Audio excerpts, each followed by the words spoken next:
I was very sexy, and I came in and I flirted with you, and I sat on your desk. Don't remember that?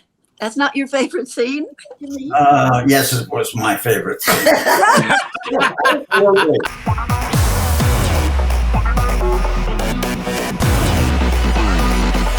Welcome, friends and fans, to another episode of GalaxyCon Live, where we are bringing the convention experience directly to you. And today, we are going back to St. Eligius Hospital with the cast of the highly acclaimed series, St. Elsewhere. So without further ado, let's shake the snow globe and see who we find. Our first guest is an actor and proponent of environmentalism whose body of work includes Young Sheldon, 6 Feet Under, and Arrested Development, and much, much more. Today, he joins us to discuss the role of the porcine Dr. Victor Ehrlich. Please welcome Ed Begley Jr. Oh, Ed, you're muted. Is that on you or? Forgive me. I was trying to be so respectful of background noise and I got carried away.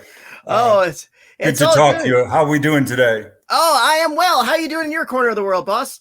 I'm in Studio City, California. It's a beautiful day. I'll just quickly turn my computer so you can see what I get to look at. I've got a lovely oak tree out there and the squirrels abound. I've got a family of squirrels in that tree and the one in back.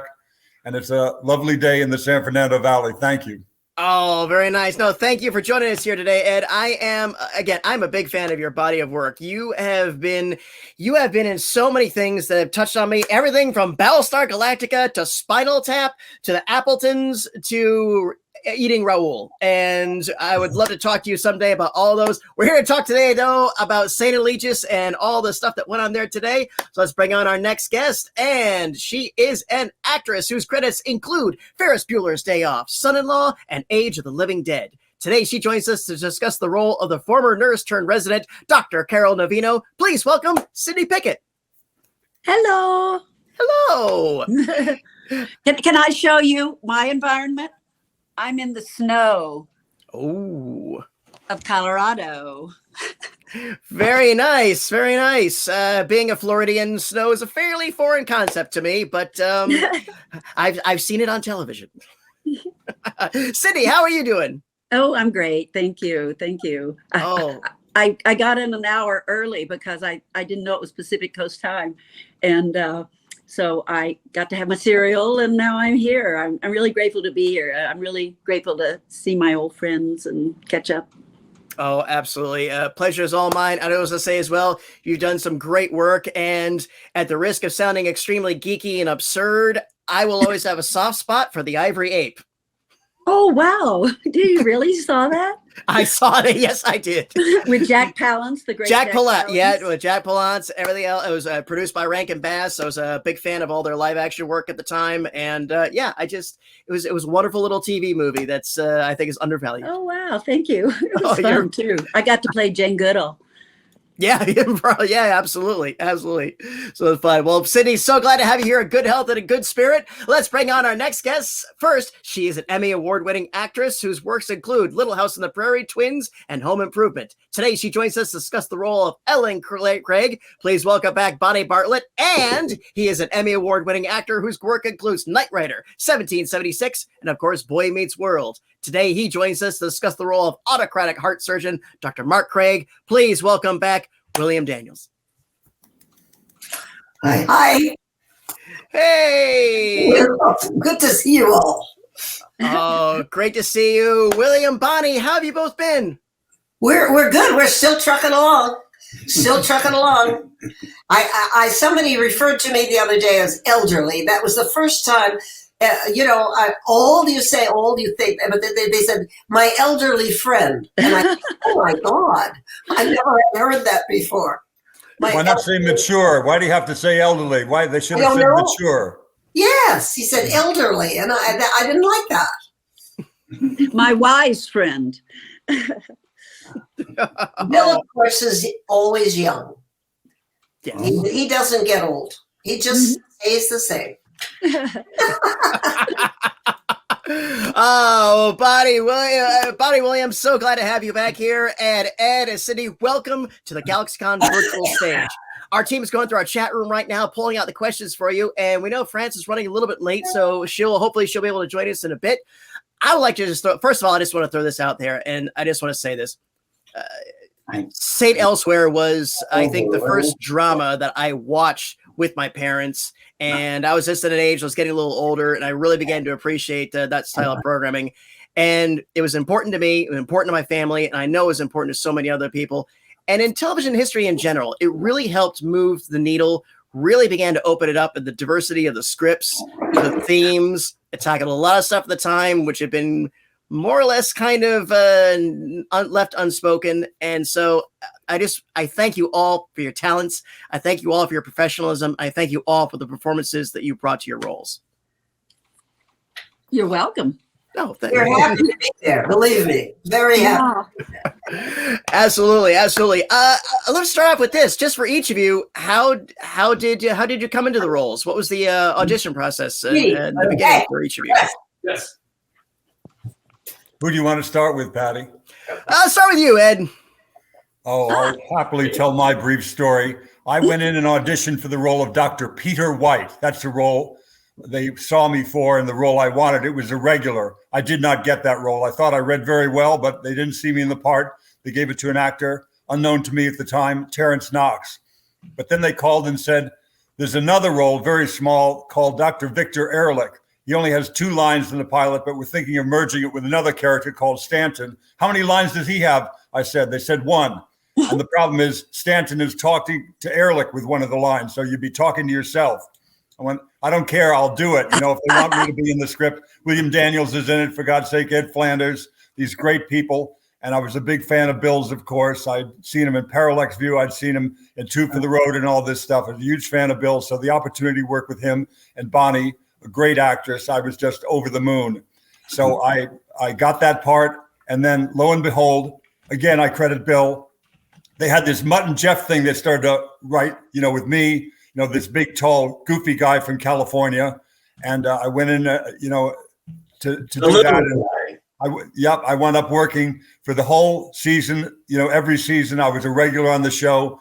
And after the 3rd year, Terrence Knox's character, Peter White, gets shot and he's gone. So what I wished for wasn't near as good as what I got.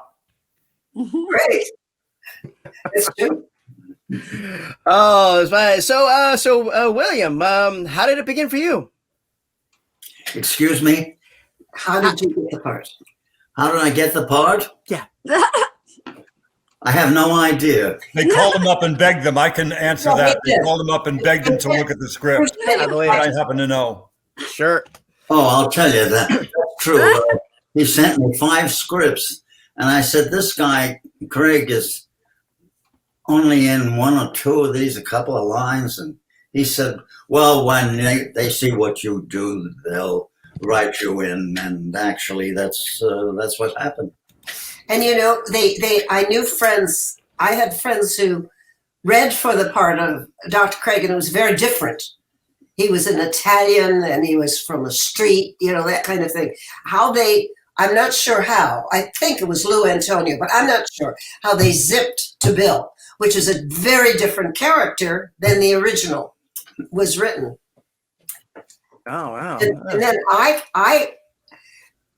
I had read the scripts before Bill did, because I had read for Christina's part, the top nurse, you know, and I had read for that. And they said to me, look, we're going to read you, but it's already cast. It's a friend of Bruce's and she's already cast. And so they read me and I went away.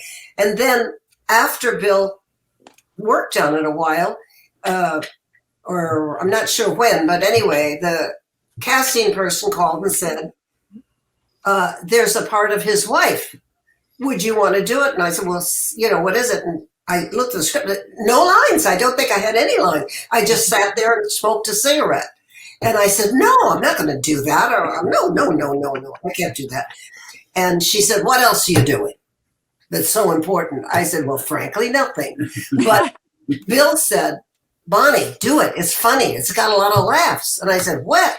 He said, no, it's funny situation. You're smoking. And I'm I'm a heart doctor and I'm telling everybody that I got you to quit smoking. And then you sneak in a cigarette. So I didn't know how to smoke. So he took me out into the guest house and taught me how to do the package, you know, and do all so it would look like I really knew what I was doing. And then they managed to cut away before I would you know, and it got a couple of laughs, and from there on, they just wrote it and wrote it and wrote us in together, and it was wonderful. So he had a home life as well as, and they found so much humor. They were able to, like, Eddie and Bill, that was so funny. And then Bill and me, our home life was wonderful, wonderful humor in a serious show. Absolutely. That's what I was saying about St. Elsewhere. You could laugh and cry in one episode, you know. It was really unusual and brilliant. It was very special. No other Doctor show has had that humor. No other Doctor show has had that humor. No, Before absolutely that, not. Ben Casey and shows like that, and Marcus Welby, they'd go. It wasn't like any doctor I had ever seen. A doctor knocking on your door. Yeah. You didn't make your appointment last Wednesday. I just wanted to check on you. I drove by your house to see if you're okay. Yeah. That's never happened to me. And lots of other stuff that happened in those hospitals. And Marcus Welby and Ben Casey and Dr. Kildare. But this was a real show with real looking doctors and great real dialogue. Can I briefly tell a story about my first meeting with Bruce Paltrow? Absolutely. Less than a minute. I go to the wardrobe fitting with a great wardrobe man and costume designer, Bob Moore. And Bob Moore, I have some lab coats to put on and some nondescript clothing to put underneath. I try that on and I see some Hawaiian shirts. I go, who are those for? He says, they're for you. Try one on. I said, why would I wear a Hawaiian shirt in the hospital? He said, well, you're from California. I thought it might be a quirky little thing. We'll try it and see if they like it. So now we go in, he puts on the Hawaiian shirt and a tie, lab coat and the trousers and what have you. And I go in and Mark Tinker says, yeah, that's kind of funny. I like that. And John Macius goes, yeah, I think I like it too. Josh Brand and John Falzio, I'm not so sure. Then Bruce comes in. He looks at me. What is this? We got a doctor. He's a medical student now. He's also going to clown school. He's a clown college. I don't understand what I'm looking at. And Macius says, no, I like it. And Tinker says, I do too. Why you? He said, oh, good. Fine. Just spit in my face then. My opinion, you can see. What I said, hi, Ed Begley, I'm playing Ehrlich. Yeah, oh, fine. Nice to meet you. You can see the way it is around here. They spit in my face if I have an idea. I'll go back to my office. I went, the boss hates me. I'm going to be fired before I even started. But then Bruce became my dear friend and best advocate on the show and elsewhere. And they wrote this great stuff with me and Billy. And here I am this many years later because of those wonderful, talented people. And you know who else is here? She is an Emmy Award-winning actress, she is an actress. Hold on, let me get her for today. She's an actress whose roles include South Pacific, Battle of Planet of the Apes, and the original Star Trek. Today, she joins us to discuss the role of Dr. Paulette Kiem. Please welcome France Nuyen. How are you? Oh. France, you are muted. I'm not sure. That's the hard part, the muting. Yeah, Chris is fixing that for her. There you go. Hi, France. What? I'm sorry. Hi, Ed Begley here. Hi, Franz. All speak together. I won't be able to hear you. That's good. I'm so glad to see you. I have been wanting to see your faces for a long time. Oh, France, thank you so much for joining us here today at the GalaxyCon virtual stage. How are you doing? I'm doing fine. I mean, counting the years and so forth, but otherwise I'm doing okay. I'm struggling to kind of keep up with this weird world of computers, not succeeding.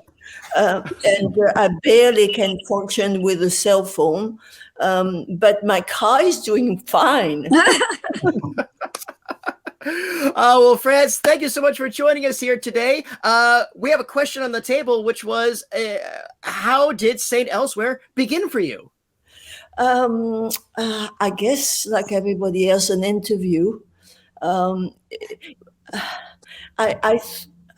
wrote something which of course I didn't bring and I can't remember, but I actually wrote a love letter to St. Elsewhere when we left. And I'm getting so emotional about it. It's okay. If it's of any interest, I think St. Elsewhere for me as a performer and was the happiest in my life. I just thought the cast was so incredible. Oh God. It's okay. It's okay. I think you were also kind and smart and educated and courteous, helpful, and you were just a miracle for me. And I really felt that for the first time in my whole career, I felt like an equal. And that's very important.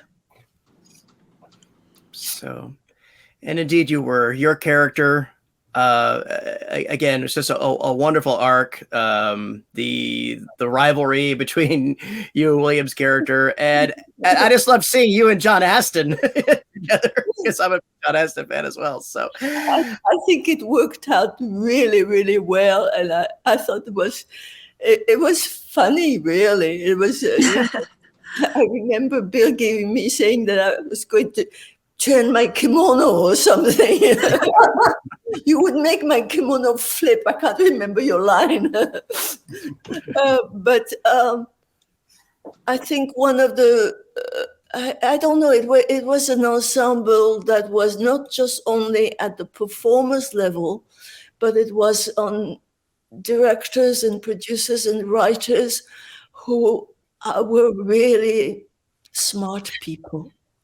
yes, Very, very smart people. very much so. And as you might know, there's very few of those. And they really liked what they were doing. They really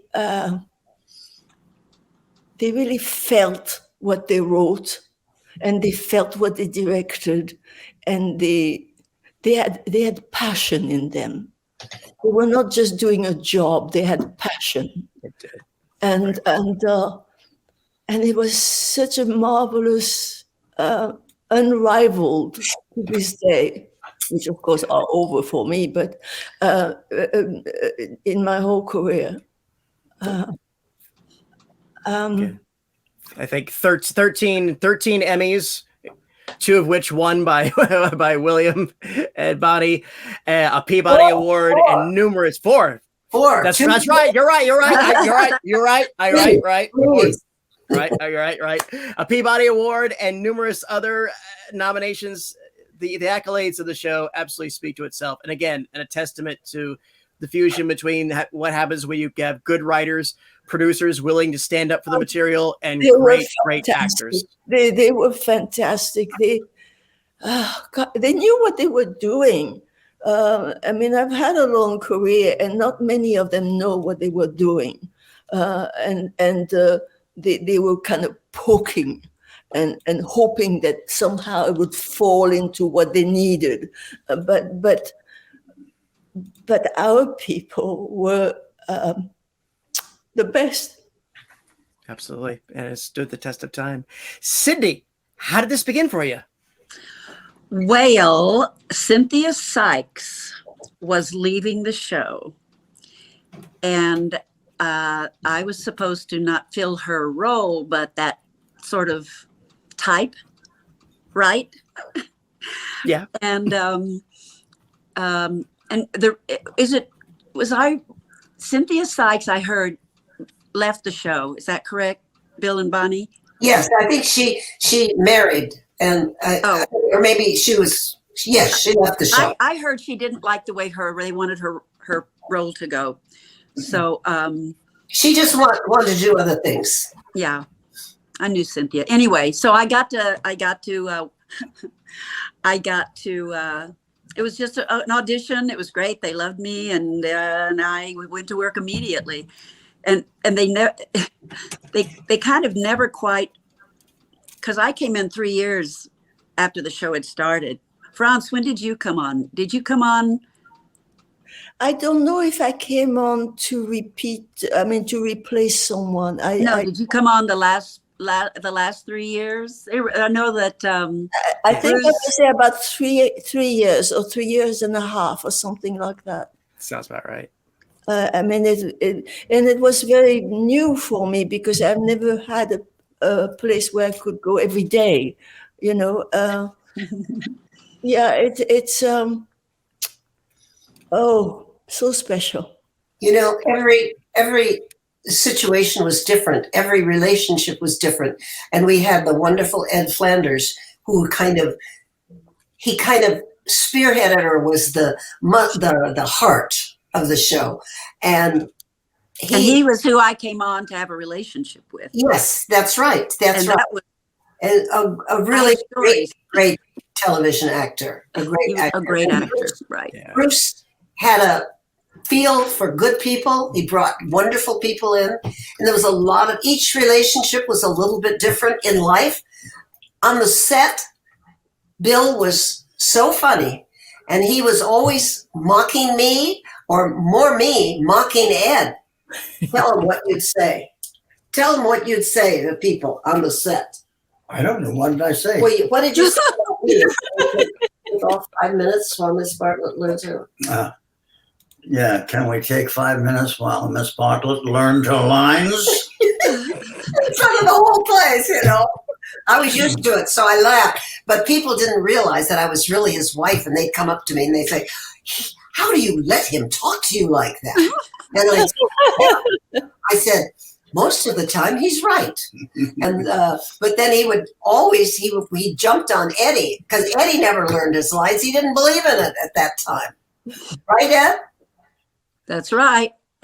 I would learn them in the makeup chair. Yeah. I'm getting made up next to Bill. I'm learning the lines in the makeup chair before we're about to shoot the scene. Have you cracked the book yet, Begley? Did you crack it at all last night, or are you just looking at it for the first time now? Just let me know so I know what I'm dealing with today. Yeah. It's always so funny. But he inspired me to start a little earlier. Maybe before I drove into work, I drove from Ojai. Maybe I'd look at them then after Bill correctly guided me in the right direction. And Bill let the whole set know that you didn't know them. Yeah. Because Bill would get up very early in the morning and go out by the pool and go over the lines. And he worked so hard to get all those, because they were medical. And he worked so hard every day to get those lines down. And so he would come in, and I don't work that way either, Eddie. I kind of learn, I learn it by osmosis. And he hates that. And he hated that about you, but he made it, he laughed about it, but he really didn't like that. He didn't approve. It's crazy. Oh, hey, we are good to go on our audience questions. So let's go ahead and roll our first one. And this is going to come from George, who wants to know, what was everyone's favorite story arc or storyline in the show? I like the one with it was the one with James Coco and Doris Roberts, those two homeless people. Remember that wonderful thing? That was a great arc that they had. Doris Roberts and James Coco played some homeless people, came in the ER, and that was a wonderful arc that they had. I like that one. Anybody else? And they got Emmys for that too. They Yes, sure they did. Yes, they did. Well, Ray Charles was my patient. That Oh, was my story. that's right. Ray Charles, and if you remember, everyone from the studio came down to watch him. Yes. And when we'd have a break, they had brought a piano down, and he would play, just jam in the studio. Do you remember that?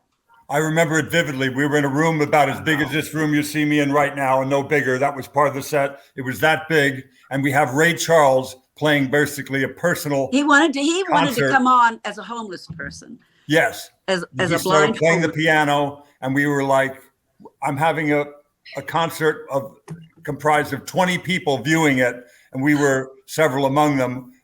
Watching Ray Charles play the piano was extraordinary. Extraordinary. That was mine. Oh, I mean, how could it not be? Gracious. Mine too now. I bumped that up to number 1 too. Thank you, Cindy. You're welcome. I actually have a picture, a photograph of Ray in bed, in his hospital bed, and Denzel's down there, and I'm opening Ray Charles's eye to look in it with a flashlight.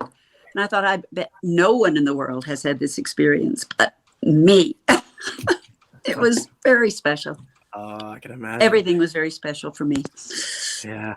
France, what was your favorite storyline from the show? Oh, I think it was a compassion directed toward me, because they found out that I had never performed in my native language, and I've never worked in France. Mm. And, so they wrote a show for me to speak French through the show. And they had a little Vietnamese lady who would not have anyone else touch her. And she only spoke French. So I sat by her bed and told a story in French. And that was very, very important for me. Oh, wow. That's wonderful. I was told actually that I become a different person. I can't remember who said that, but somebody said, "My God, you sound so different when you speak French," and probably I do. I become a different person. There is a kind of a inhibition of speaking English, of trying so hard to use the words properly, to transmit what I want to say. And I become more frivolous in French, because it just kind of flit around like little birds, my words. And it's familiar, and it's a very different experience for me.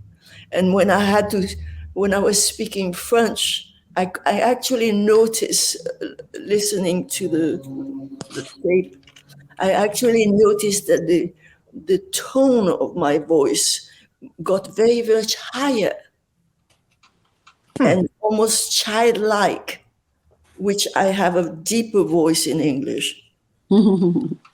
Wow. That's interesting. Wow, merci, mademoiselle. I'm sure I am voicing the experience of any immigrant who come to this country. I mean, not maybe in the fact that I am reading words to be interpreted, but just the way you feel. I think there is an inhibition that comes in by trying to communicate, to come through somehow with those words that are foreign. Yeah, absolutely. So, Bonnie and Bill, what was your favorite storyline if you had to pick one? Bill, what was your favorite storyline if you had to pick one?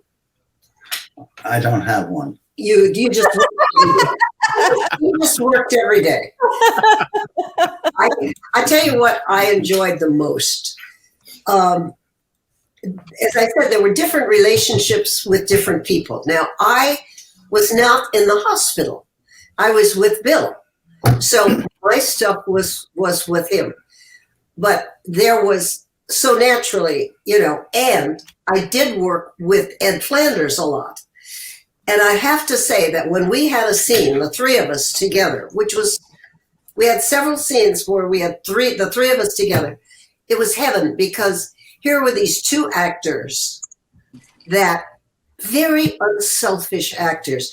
Neither of them looked for the camera. They never looked for the shots. They never did any of that. It was just, how shall we tell the truth of this scene? How shall we get to the truth of this scene? And that's what we did. We worked on that. That for me, with all my training, and I'd had a lot of training, that was heaven, because I could use all the training I had to work with these two gentlemen. And they were both absolutely wonderful to work with. And there were lots of favorite scenes. Obviously, the whole baby having the grandchildren, the granddaughter, that was a huge thing for me. And I had suggested it. So that was a major thing. Yeah. But, when Bill read Green Eggs and Ham, I loved that. And once Norman Lloyd, we haven't mentioned Norman, but Norman, right. had a scene. Yes, he was wonderful. He had a scene with a young man. Talk about the reality of this show. The young man who was upset because he had, what do you call it, a nocturnal emission? And Norman sat down with the boy and explained to him that it was perfectly normal and that this was part of becoming a man and so on. It was so beautiful, the two of them talking about this thing that, they didn't talk about that sort of thing on television. And it was just so real and beautiful. Yeah, honest. Loved it. Yeah. Bill, do you remember our scene where it was like I don't know if it was, you were having a dream that I came in all sexy. I think I had a teddy on and I had like stockings and I sat on your desk and flirted with you. Do you remember that? I have no idea what You must remember that. What? You must remember her coming in and sitting on your desk in a teddy. It was a dream sequence. You were dreaming and I came in a sec. I remember I was very sexy and I came in and I flirted with you and I sat on your desk. Don't remember that? That's not your favorite scene? Yes, it was my favorite scene. I thought so. I swear by it. And also, he had an affair in the show. That was hard. I didn't like that. And then I had an affair in the show, and he hated that. Oh my God! There we have it. I got three storylines that always come to mind. The first one was just a minor subplot, just the turkey cook-off between Ed and Bill. Barbecue. Yeah. What was it? The turkey.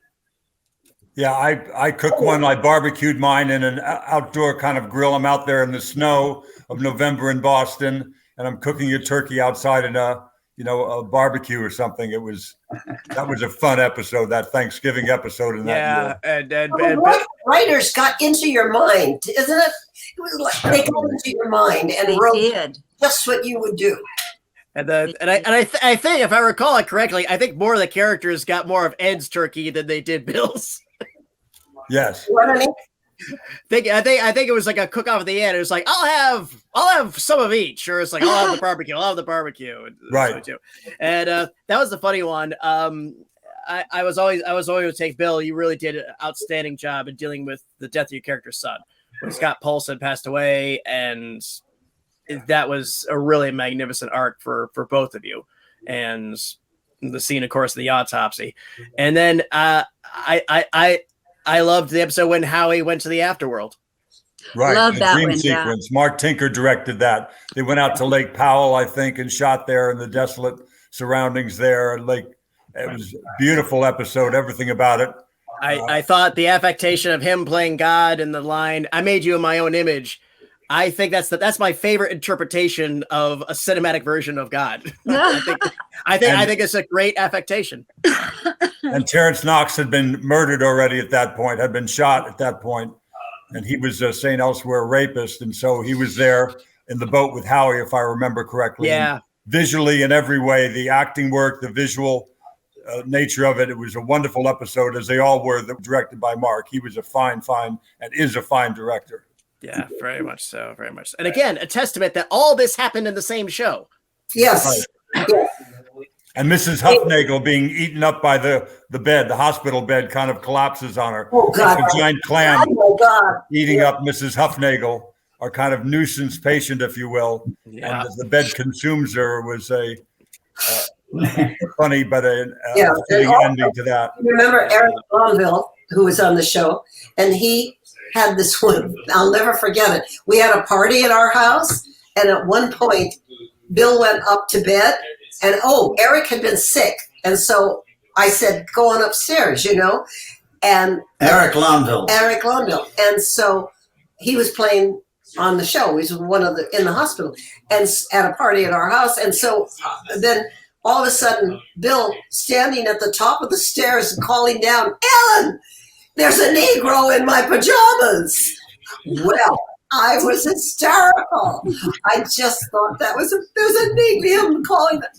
Funny? I mean, we're not allowed to do that now, but that was funny. Yeah. At the time. Eric Launaville got his first directing job from Bruce Paltrow on St. Elsewhere. He directed many of our episodes after that. He went on to be one of the best working directors in Hollywood. He's directed hundreds of shows after that. He's one of the most sought after directors still. He's a great director. I've worked with him many times. I love that man. Yeah, wonderful. Absolutely. And here's one from David, who wants, well, this was probably inevitable. That's a good one. Yeah. What were everyone's thoughts on the show's conclusion?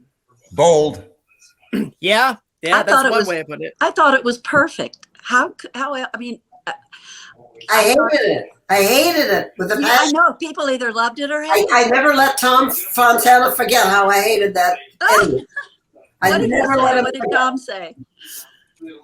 He He said was he not a would- crowd pleaser out there when Never come it back. aired, I think. If I'm remembering right, he was not a crowd pleaser among the general public, the viewers of the show. It was a little too wild that it all took place in a snow globe in an autistic child's mind. I remember Mark, because Mark became a friend. He lived in my neighborhood, and he said, we just couldn't figure out an ending. So that was the only thing they seemed as a whole to come up with was this child's. And Tom wanted to make sure that they would never come back. Keep writing. He wanted to make sure. He figured that would do it. Mission accomplished. Yeah. Mission Really? accomplished. Really? Oh, Franz, what did you think of the show's conclusion? what did you say? Finale. I think I said it right at the beginning, but I just think that you're talking about the finale of the show. Yeah, what it was Snow the globe. Yeah, what I was surprised and overwhelmed with is that they asked every one of us to write a show as we wanted our character to finish sentence well. And I don't think that has ever happened to anyone else but us. I really don't. But I did write something. It didn't get on, but it made me feel that I was again part of a contribution, and it gave me an experience that I never could have even dared to do, and I still think it would have looked very good if there was no time I think they were told whatever they had to do, but it was a immensely trusting kind of gesture, and I really appreciate that. Oh, very good, very good. Yeah, I think I'm with Ed. It was bold. It was a choice. It kind of reminds me almost a little bit like the ending of The Prisoner, another show I adore, which is like incongruent with the rest of the series. I've learned to appreciate it over the years. I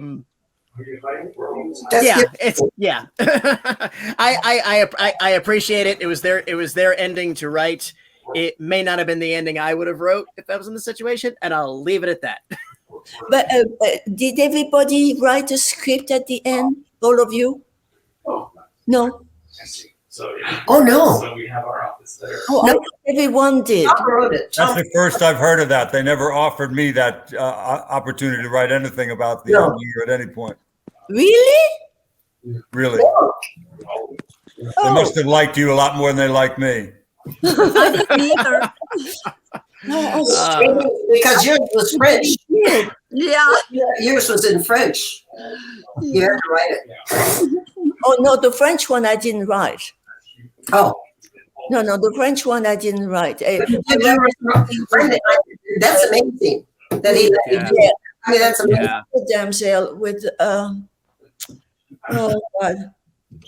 Anyway, it had to do with leaving the hospital and sitting on the stairs, and one of the doctors came by and said, "What are you doing here?" And I just said I was just waiting, and I didn't want to go home because my husband had come and left because I was busy sitting all night with the patient. And so he had come all the way from Washington, D.C. to somehow be with me, his wife, doctor. And I was not able to go to the theater or to the concert with him. And he had left. And I spent the whole weekend working at the hospital. And it was an important scene for me. Yeah. And I mean, it maybe they just want to see what I could do or something, but it didn't go on. But it was a good experience, and for me, the best. There you go. And David, there's your answer. Again, the ending of the show is going to be debated probably as long as everyone is going to be talking about it. And there you have it. I think we have time for one more question. Let's see if we can go on a fun one. And this is going to be from Ken. If any of you could be a contestant on a game show, past or present, what would you like to be on? Jeopardy. Yeah, I can totally see on that. I don't want to be on any game. What was the old one with Dorothy Kilgallen and What's My Line? What's My Line? I would Yes. love to that. I was on one. Were you? In New York. They brought me on, and the question was two for the road. Who I was supposed to be the English girl who played Bill's wife, and they brought how did they do that? It was something like, "Are you something?" or something like that. But it was, "What's my line?" I think so. Yeah, it was a guess your occupation, and Charles Daly, who in my opinion was the greatest host and moderator of all time. True. He was great. Things were intelligent then. Those game shows were intelligent. And it was just fun seeing. During COVID, I actually went down the rabbit hole and watched a bunch of the "When Our Mysteries Challenges Cited, Please," So those were a trip. So, Eleanor Braun is the actress's name, who is in Two for the Road. Eleanor Braun. Eleanor, yes, that She was wonderful. She was in Bedazzled too. Lots of Peter Cook, Dudley Moore movies. Bedazzled. She was great. A very famous lady gets it right off the bat. Wow. Yeah. That'll do it. I got a couple. Daddy, do snakes have nipples? Bill's daughter asked. Do snakes have nipples? No, Ruthie Bell. No. And when he drives a car and it knocks the luggage off the top of the car with the low overhead, Daddy, did you do that on purpose? No, Ruthie Bell, I did not. No. It was just one of the great moments in film for me. Bruce, that was just a great movie, and Bill was so incredible in it. Who? You. Oh. He was Bill's movie. And by the way, they were lovely. Audrey and Albert were lovely people. So great. The two of them and Bill and Eleanor Braun together. Wow. Eleanor Braun, right. Eleanor Braun was wonderful. Yeah. Panelists, has been an absolute delight. Any final words before we take our leave? I don't want to go yet. I know. I have too many questions and too many things to say. No, this has been great. He didn't get it. I'm sorry, I didn't get it. Yeah. I remember before the show ended that David Morse he and I had started having a flirtation, and he's such a wonderful actor, and I had sort of floated through different, not many relationships on the show, but it was really kind of sweet, and it never went anywhere, obviously, because the show ended. And I also remember how the boys, the writers, used to always love to come down when they'd give me, I don't know about everyone else, a really long medical term. Like, I will never forget choledophyllithiasis, because I had the hell of a time memorizing it. And I remember watching them all come down and watch me. Was I the only one they did that to? They wouldn't dare do that to Bill. They wouldn't dare. I had a few tongue twisters. I had some medical terminology that was. Oh, they just loved to tease me. They totally wrote me for who I was. Right descending coronary sulcus. Boys Club. Yeah. They were that. And I didn't like that about them. Bill didn't like that about them. Bill directed one, and he said, I'll never do another one because he didn't like going into that group. And they would sit there and make fun of all the actors and everything that was going on and putting him down. He said, that's it for me. He didn't like the old boys group. And that's what we're all getting rid of too now, right? I'm sorry. Pretty much. No. It's a brave new world indeed. It is And a new world, and you don't treat people like that anymore. no, absolutely not. Panelists, this has been an absolute delight. Once again, thank you all for joining us here on the GalaxyCon virtual stage. It's been my absolute honor to serve you today. Thank you to our audience, and thank you for your great questions. Hope to see everybody again soon. Until then, bye-bye, everyone. Bye, Take guys. care. Bye. And remember, Love you. smiles are free. Bye, Spend them everybody. often.